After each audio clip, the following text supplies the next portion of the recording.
बिस्मिल्लाहिर्रहमानिर्रहीम। अस्सलामुअलैकुम। पंजाबी खबरां दे नाल मैं मिशाल असलम शामिल करने अज दियां शाह सुर्खियां।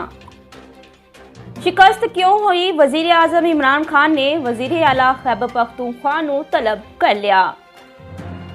वजीर आला बलदियाती इंतखाबात दे नताइज ते ब्रीफिंग देंगे। हालिया बलदियाती इलैक्शन जदीद निज़ाम दा आगाज है। इमरान खान सिटी मेयर बन्नो दी नशिस्त दोबारा गिनती दा हुक्म मुअत्तल कर दिता गया है। इलैक्शन कमीशन दा JUI दी दरखास्त ते अबूरी हुक्म जारी। 10,000 तो घट मार्जन ते ही गिनती दोबारा हो सकती है। JUI PTI दी सियासी तदफीन शुरू हो चुकी है। ख्वाजा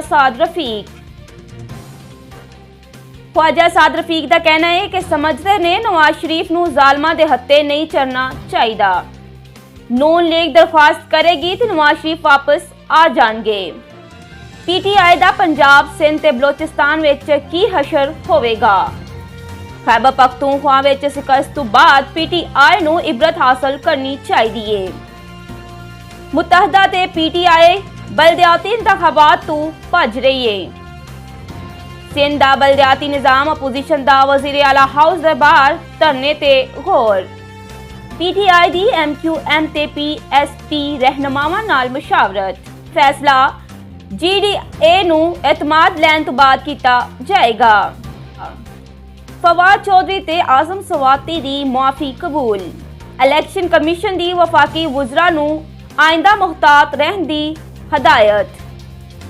EVM ते इलैक्शन कमीशन अच्छे फैसले करने वाला है। आजम सवाती का कहना है कि EVM के जरिए वोट दे तकद्दुस की हिफाजत की जाएगी।